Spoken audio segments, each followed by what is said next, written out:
destino escrito nas estrelas que não tropece nas pegadas de nossas escolhas. Escolha alguém para a sua vida que te tire para dançar, mesmo que a música seja apenas as batidas do seu coração.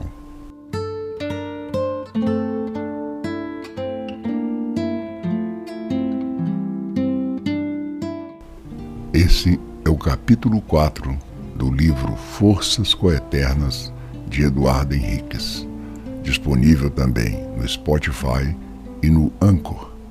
Agora relaxe, escute e pense.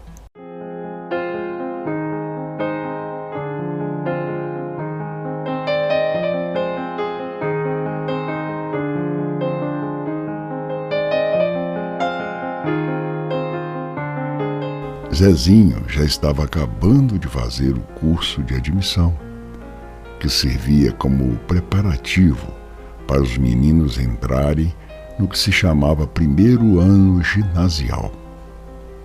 Foi uma época muito feliz para Zezinho. Aprendeu muita coisa com o padre Vinícius na igrejinha da vila, principalmente coisas relacionadas à religião. Conheceu o amigo José Alfredo, que havia se mudado para uma casa perto da sua. Uma grande amizade surgiu entre eles e Zezinho não ia mais a pé para o arraial. Zé Alfredo passava em sua bicicleta emprestada pelo pai e levava o amigo em sua garupeira. Iam gritando e cantando felizes pela estrada poeirenta. Seu Gerson disse para Dona Isabel: "Olha, Isabel, não vai ter jeito, não. Vamos falar com o padre Vinícius, lá na igrejinha da vila, e ver se ele ainda quer levar o Zezinho para o seminário. Aproveita que ele já está acabando de fazer o tarde de admissão e depois, então, o padre leva ele." O padre Vinícius falou que não precisa pagar nada, é só levar a roupinha que tem e o resto eles dão tudo para ele. Estudo, comida e trabalho. E nós aqui não temos futuro nenhum para dar para ele. Só lá deve dar jeito nesse danado. Ah, Gersinho, o que vai ser desse menino? Ele é muito levado. Será que vai dar certo no tal de seminário? Só o mesmo Deus para dar jeito nesse menino. E eu espero que sim, mulher. Chegou a noite e Zezinho, no quartinho de ferramentas, estava com a cabeça entre os joelhos, chorando ressentidamente, quando ouviu uma voz cavernosa cantando: Vai,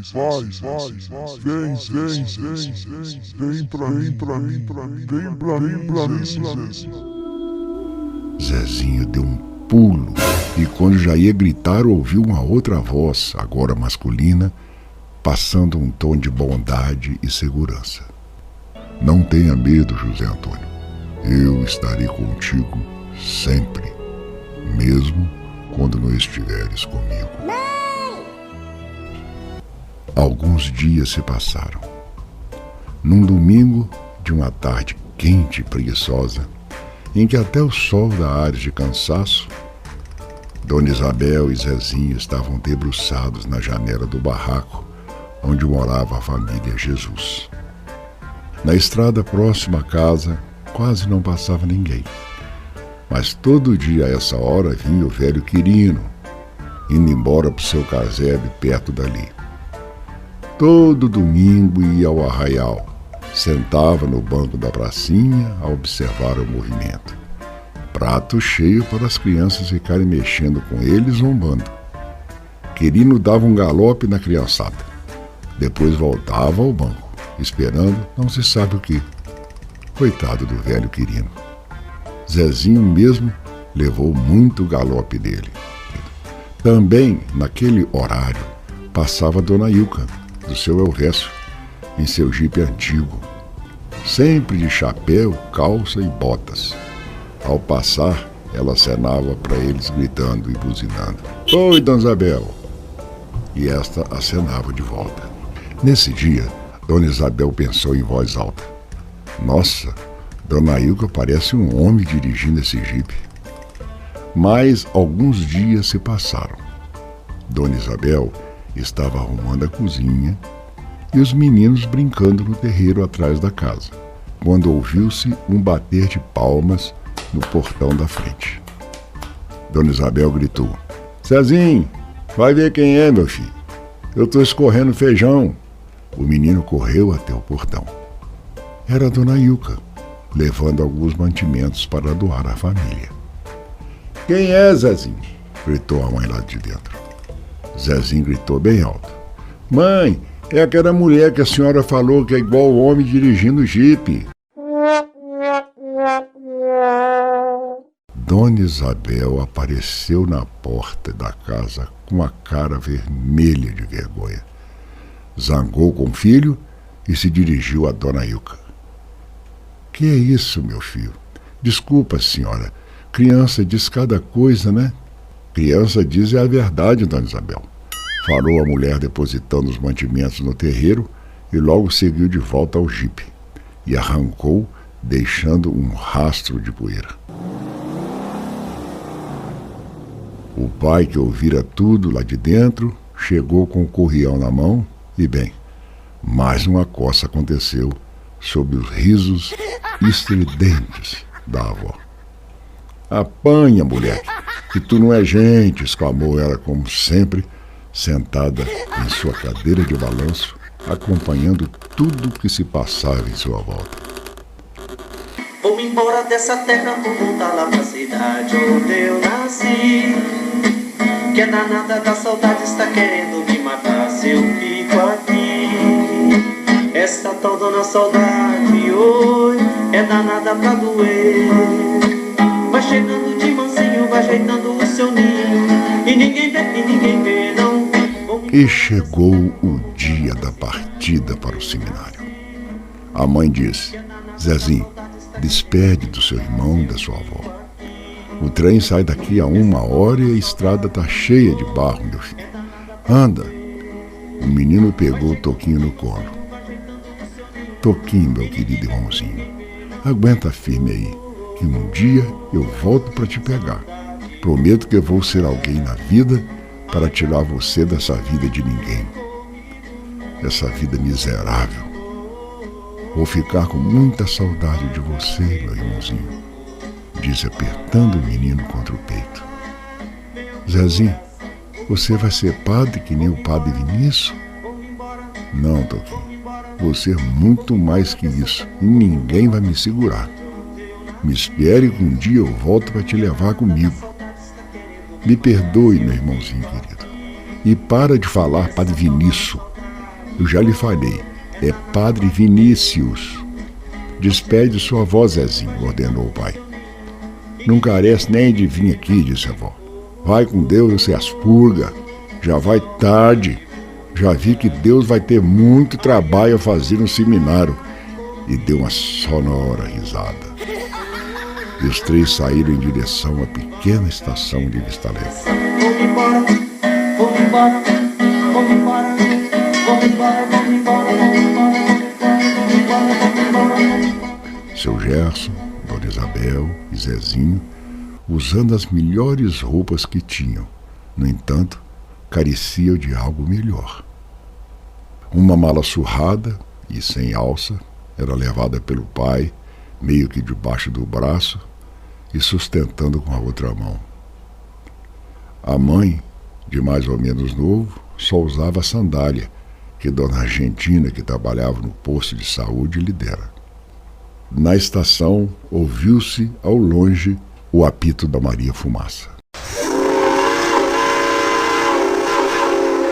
O chefe da estação, o velho Maranduba, no seu uniforme puído, mas muito limpo e passado, com uma pose impecável, aguardava para as providências.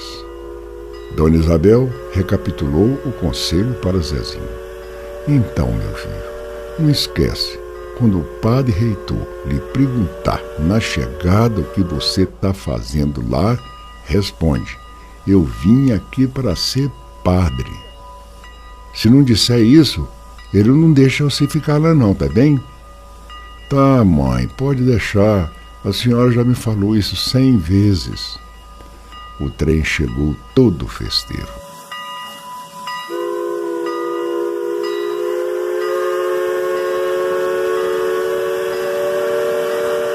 Com muita fumaça, apitos e outros barulhos característicos. A meninada corria atrás como se fosse um dia de festa. Era a primeira vez que Zezinho andava de trem.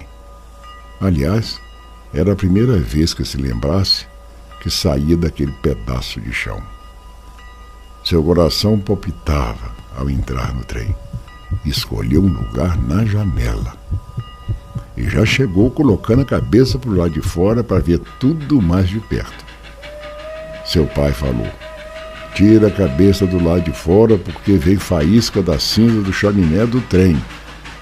Mas só tirou mesmo quando a faísca pegou dentro do seu olho.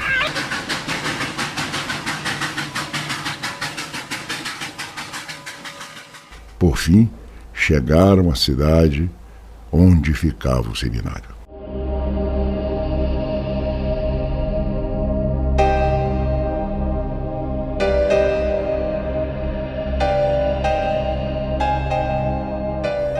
Uma viagem longa. A estação era longe também da sede da instituição. Seu Gerson se desdobrava com aquela mala sem alça, coitado. Enfim, chegaram. Entraram pelo largo portão que dá para um pátio em frente à entrada do prédio. Tinha uma escadinha em semicírculo, ladeada por 2 pequenos corredores laterais. Lá estava um padre com a batina creme aguardando. Zezinho presumiu que fosse o famigerado padre reitor. Nem mal chegaram perto da escada, ele já o saudou. Bem-vindo, senhor Gerson, Dona Isabel e Antônio. Seu pai se aproximou respeitosamente do padre e beijou sua mão, dizendo: louvado seja nosso Senhor Jesus Cristo. Sua bênção, padre. Para sempre seja louvado. Deus te abençoe. Dona Isabel e Zezinho repetiram os mesmos gestos de falas. O padre também depois olhou para o menino e perguntou: o que você vem fazer nessa casa de Deus, meu filho? Ele olhou para o reitor e depois para sua mãe, que estava com os olhinhos ansiosos e apertados, e balançou levemente a cabeça para ele em sinal afirmativo. Zezinho também olhou para o pai, que olhava para cima. Talvez o modo dele ter ansiedade. Olhou em seguida para o padre, que aguardava sorrindo sua resposta, e disse: eu vim aqui para ser padre.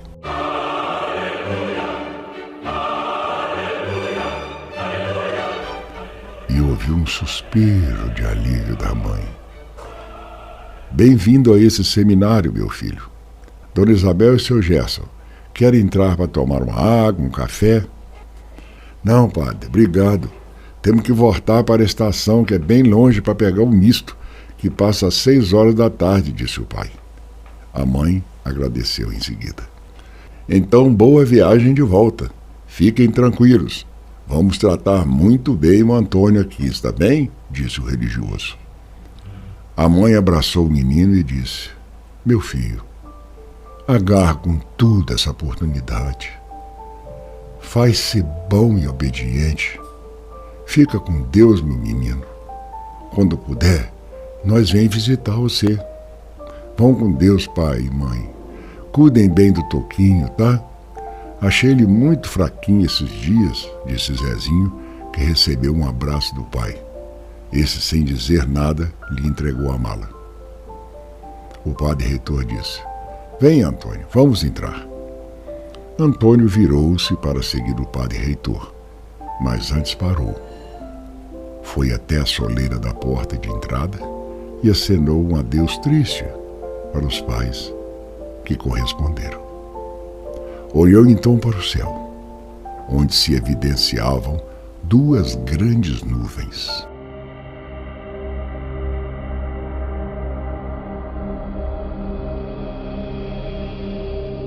uma escurecida em forma sugestiva de um diabo, e uma outra nuvem branca ao lado, com a aparência de um homem barbudo. Ele correu para dentro, atrás do padre. Depois da porta de entrada, ficavam 2 pequenas salas, com 2 ambientes com algumas cadeiras tipo Luís XV, com almofada de veludo vinho. Um crucifixo na parede foi a primeira coisa que ele viu ao entrar. Do lado direito, um pequeno corredor dava para uma biblioteca, banheiro e quarto dos padres residentes. Pelo lado esquerdo, logo em frente, uma antessala com retratos dos bispos anteriores da diocese, um retrato do Papa Pio XII e uma santa iluminada com uma luz verde. À direita, outra porta que dava para a capela e outra ao lado que levava a um longo corredor. Mas o padre entrou numa porta antes, à esquerda, que dava ao seu escritório, que também era seu quarto. Tudo muito simples, mas funcional. Ordenou que Zezinho se sentasse em frente à sua mesa e disse: Antônio, você veio aqui para servir a Deus. Nossa vida no seminário se resume em estudar, rezar e trabalhar. Temos algumas regras rígidas internas e o que chamamos de dogmas da Igreja Católica. Credo in unum Deum, Padre onipotente. Na Igreja Católica Apostólica Romana, um dogma é uma verdade absoluta, definitiva, imutável, infalível, inquestionável e absolutamente segura, sobre a qual não se pode pairar nenhuma dúvida. Uma vez proclamado solenemente, nenhum dogma pode ser revogado ou negado, nem mesmo pelo Papa ou por decisão conciliar. Por isso, os dogmas constituem a base inalterável de toda a doutrina, e qualquer católico é obrigado a aderir, aceitar e acreditar nos dogmas de uma maneira irrevogável. Alguma coisa o menino não entendeu, mas por causa da boa educação religiosa que teve, no arraial com o padre Vinícius, entendeu bastante. E o reitor continuou: siga estritamente as normas dessa casa, José Antônio. O silêncio aqui é muito exigido. Não se pode conversar nos dormitórios, banheiros e capela. Nos corredores, só nos horários de recreio. Nas salas de aula, só quando arguído. No refeitório, no café da manhã, almoço, café da tarde e janta, fazemos leituras da Bíblia ou um outro livro. Sorteamos alunos que farão essas leituras num púlpito que fica no salão de refeição. Tem uma campainha em cima da mesa de refeição dos padres que, se acionada 2 vezes seguidas, vocês dizem "Deo graças" e podem conversar moderadamente. As cartas que você enviar ou receber serão abertas e lidas por mim, e só depois enviamos ou lhe entregamos.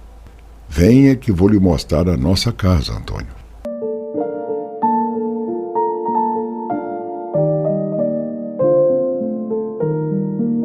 Saíram do quarto escritório e passaram pela porta que levava à grande varanda. Um longo corredor apareceu à frente, mais ou menos como se fosse um retângulo, sem a barra de cima. O corredor de um lado dava para o pátio gramado, e do outro ficavam os dormitórios, banheiros, etc.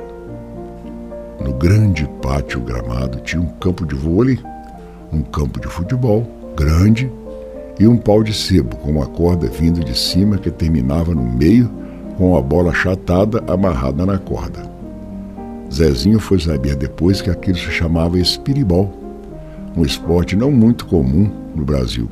Os mais famosos jogadores da época eram Edgar, Agostinho e Vicente, que levavam a vantagem de serem altos. O padre reitor foi descrevendo tudo. Lá no fundo do campo de futebol temos o curral, onde o senhor Cesário tira todos os dias nosso leite do café da manhã e da tarde. E ali do lado é o nosso pomar, onde todos trabalham na limpeza e também do campo. Aqui nessa porta logo adiante é onde escutamos músicas e lemos livros e revistas sobre a vida dos santos. Aqui na parede é o nosso mural de notícias. Zezinho veio a saber depois que essas notícias ou fotos dos jornais sofriam uma triagem para saber se eram próprias para a leitura dos seminaristas, uma espécie de censura. Vamos continuar a caminhada, José Antônio, disse o sacerdote. Essas janelas dão para a capela, que será a última coisa que eu vou lhe mostrar. Desse grande corredor temos banheiros, dormitório dos menores e as salas de aula. Aqui no final, nosso refeitório. No corredor ao lado é o dormitório dos maiores e no final o banheiro. Todos os dias acordamos às 5h30 da manhã e vamos para a educação física no campo de futebol. Às 6h30, banho frio, pois não temos chuveiro elétrico. 7 horas, missa na capela e logo após, café da manhã, hora de estudos e aula. Às 11 horas, almoço e depois recreio, que é quando vocês podem conversar. Após o recreio, aulas. Às 16 horas, café da tarde. 1 hora depois, o terço na capela. 7 horas da noite, janta, recreio, estudos e às 9 horas, todos dormindo. Voltemos então à capela. Lá é o nosso lugar sagrado. O reitor chamava Zezinho quase sempre de Antônio, e este ficou sendo o nome oficial dele na casa. Quando Antônio entrou no lugar, um arrepio percorreu seu corpo. Lá estava atrás do altar a imagem de Jesus crucificado. Mas não foi exatamente isso que assustou. Sim, porque os olhos da imagem de Jesus era um de cada cor. Um castanho escuro e outro muito azul. Antônio desmaiou ao lado do padre reitor.